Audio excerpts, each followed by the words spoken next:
Okay, so my video got annoying on me. I was going to just power through and do all of that. This probably makes more sense anyways. I did those three on the housing crisis that should have an effect. Um, Hard to say between 21 and 15 which one would have a stronger effect. I mean, 15 would lock in that effect for sure. 21 allows you to play it out, but there certainly could be an argument that 21 in the long term could be much more significant. So, that's a little bit of a hard one. And then 19, small effect, but real effect. I'm a little annoyed at it for different reasons. So there you go. Now, let's talk about the other nine propositions. And I actually wish I didn't have to talk about these, at least the vast majority of them.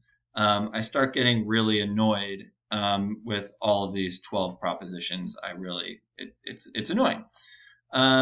So the first one is Prop 14, which is a redo of one that we did about 15 years ago. This would borrow money. California government would borrow money and give it to basically it's like this UC. It's like a public-private partnership between the University of California and some biotech firms for them to do research on stem cell therapies. The backstory here is about 15 years ago when Bush was president, he had a moratorium on research using stem cells for religious reasons. He's Christian. He had a moral objection to using stem cells, which are frequently harvested from in the not nicest kind of ways. Let's just leave it at that. And some pharmaceutical companies kind of like saw their opportunity. And California is so liberal, so it was, well, it's kind of like troll Bush a little bit is really what it was all about. Honestly, I don't even remember if I voted for it back then, but I wouldn't vote for it now. Let me put it that way. So as I said, no thanks. Stem cell therapies have a lot of potential. I'm not saying they don't. The California state government is supposed to get a cut of the profit. They have, but it's not that much. It doesn't go anywhere close to the amount of money we've put in. There's been some complaints about how the money is spent, but really, like, look, if there's a market out there, then market forces should be there to sort of meet the demand, right? There is a role for government in trying to stimulate research. That's fine. There's nothing wrong with that. But we already did a one round of this. It didn't seem to work out particularly well. We have a huge budget deficit. Borrowing an extra 10, what will amount to, the final about an extra 10 billion. That's over 30 years. It's not that like a lot of money, but over a 30-year period, it's not actually that much money. But the thing that really just bothers me is like it doesn't seem like we've really gotten our bang for our buck on the first one. I'm annoyed that we have to do this. It just feels like a special interest kind of money grab, which is what I think it was at the beginning, to be honest. So, no, thank you. Prop 16 actually is important, and this is an important question for all of Californians to consider. So Prop 16 is called Opportunity for All Californians. The backstory here is that in 1996, I think it was 96, I have it in there. In 96, we passed Prop 209, which banned the California state government from using race or ethnicity or gender in any type of governmental decision making. Okay. Although it seems to be colorblind, the consequences were actually quite the opposite. And what we've seen is reduction in ethnic minorities at UC, especially at UC. So, lower rates of ethnic minorities enrolling at UC. And one of the bigger ones to me is it's not really about college admissions. It's more about things like small business loans. And California is missing out on a wave of women entrepreneurship because it's harder to target loans to women business owners. So actually interesting, one of the biggest categories of people that's been hurt by Prop 16 are actually white women entrepreneurs, because there's a lot of them out there and we want to try to help them. And it makes it harder for the California state government to go out there and do that. So that angle is actually a little more important to me. I understand the argument on the other side of this one. It feels like two wrongs don't make a right kind of thing. I totally get it. But I mean, I don't know. It seems to make sense to me. So I'm leaning yes. Mostly because it doesn't mandate that this happens. It just allows people to do it again. So that's another piece there. Um, Prop 17, voting rights for parolees. Yeah, okay, I'm going to vote for this. So here's the backstory here. Um, uh, California allows people on probation, but not people on parole to vote. That's a very nuanced, these are very similar things. So probation is, you're going to be convicted, so you have a plea deal out of court and they put you on probation. Parole is, you don't know you're going to be convicted, you go to court, you actually get convicted, and then they put you on parole. People on probation are allowed to vote, but people on parole are not allowed to vote. They've both actually been convicted of felonies, right? So you convicted of a felony, convicted of a felony, convicted of a felony. It's like same, same, same. You go through the system a little bit differently. So it's kind of weird that we don't let people on parole vote. Secondly, and this one's really interesting. Maybe I'll throw the research on this one in here because it actually is pretty interesting. There's actually some good research that shows that allowing parolees to vote makes it more likely for them to stay on the straight and narrow path and not go back to a life of crime. Now, it's a small effect. It's like a couple percentage points, but it's an effect that quite a number of scholars have found. I was actually surprised at how quick it was to see this kind of effect. So lots of people have found it. So I thought that was kind of interesting. And I just wanted to sort of put that out there. So I'm going to vote yes on this one, for a couple of different reasons. But I mean, can't someone else do this? Why do I have to do this? Like, okay, great, good idea, guys. Don't bother me, please. But that's, my emotional problems are not your fault, okay?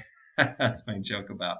I have lots of other emotional problems. In the same box, Prop 18 will allow people who are 17 but will be 18 by the time of the general election to vote in a primary election. How many people does this affect? Like 10, right? And then primary elections, like I'm sorry, like, okay, I'm going to vote for this one. I guess, voting's nice. It might make high school civics, a little more interesting for some people, but like, I have better things to do with my time. I don't want to talk about this. Just pass a law and like talk to me later, okay? Talk to the hand. That would mean I'm not voting for it. There you go. Prop 20, this is a really convoluted proposition that's doing a lot of small things. I'm leaning no. I'm pretty sure I'm going to go no. But there are some good things in here. But there's like so many things happening in this one that's a little hard for me to like follow through and really sort of be able to accurately say exactly what's going to happen. But it's a little bit of a sort of like return to a sort of Law and Order type thing that we did in the 90s a lot. They're mostly small changes. I don't know. Like it'll collect DNA for certain types of offenses, which I'm a little nervous about. I'm not a big fan of collecting DNA. It changes how parole works for certain things, and it changes how certain types of what they call wobblers, things that could be a felony or a misdemeanor, are sort of determined. I don't know. It's sponsored by Jim Cooper, who's a Democrat, but he's a very moderate kind of conservative Democrat. I just wish, I don't want to. I don't know. I can't. Like now I'm lost. I'm just so confused. You hurt my brain, California propositions. Don't hurt your professor. I put a lot of brain power into 21 and 15 and 19. So just so you know, I really thought through those very hard. Prop 23, dialysis clinics. Like this one is in the same box as like 20 for me. It seems like it might have some important stuff going on, but I don't know. Like, is discrimination a big problem at dialysis clinics? Are infections a big problem at dialysis clinics? Um, I did a little bit of research on this, trying to figure that out, and the answer was I couldn't really find an answer. This is a kind of classic case of business and labor kind of fighting it out. This is a labor-sponsored one. But me personally, I'm just kind of going like, stop, California. You need to stop and go home and like, do not pass go. Like important things, it's fine. Let's have a debate. Let's have a vote. But now it's just getting completely ridiculous. Um, and then actually Prop 25 to finish it off. This one I actually do believe is important. So hopefully you made it this far down the lecture. I do believe Prop 25 is important. I'm going to vote yes. And I'm going to vote yes for the reason that cash bail systems are actually just terrible on people who don't have that much wealth. So anyone who's like lower income, whether you're guilty or not, you're waiting your day in court. You want to get out, you have to put up cash money as security so that you don't go on the lam. But very few people have 20 grand in the bank they can put up, or sometimes a lot more than that. So you go to a bail bondsman, he keeps a cut, right? So now that's just hurting you, and you got to get out of jail so you can work and see your family. Or maybe you can't get the money together, and then you're stuck in jail waiting your day in court, and you can't earn your money, or maybe you even end up getting fired, right? So it's like double jeopardy for people who are on the lower end of the income scale. I'm not a big fan of cash bail in general. I think this was a good change. This is a referendum. So remember, some things are referendums. And the California state legislature had passed this risk assessment system last year, I think it was. And who's most hurt by risk assessment? Well, bail bondsmen and other affiliated industries. So this is their last chance to stay in business. I get it. I don't want to put people out of business unnecessarily, but a risk assessment system, which simply means if you're at high risk for fleeing, we're going to keep you in jail. If you're not, we're going to let you go home, be with your family. I mean, that makes a lot of sense to me. It saves the government money because we don't have people just in jail. It costs money to keep people in jail. So it's actually going to save about 5 million a day is what they say, which is, like 10 billion or more a year. So it's a decent cost savings here. And, it feels like a much better way to deal with waiting for trial to me than cash bail. And yeah, it sucks that, the bail bondsmen aren't going to have work anymore. Like, I get it. But sometimes decisions are in the better interest of everybody. So Prop 25 actually after Prop 15 is one of the ones that I think is most important for me this year. So it's more fair. It saves some good amount of money. So I'm in on Prop 25. But I'm annoyed that these guys have a chance to raise money, and now I have to go think about it, and then I have to try to talk to people and say like, and what's even weirder, and this one really bothers me, though it's a referendum, but the way they wrote it, the yes vote keeps the law. So I'm voting yes on this because I want to keep risk assessment, and a no vote will go back to cash bail. And a lot of people are confused by this. And why do you think they wrote it this way? They wrote it this way exactly hoping to confuse you.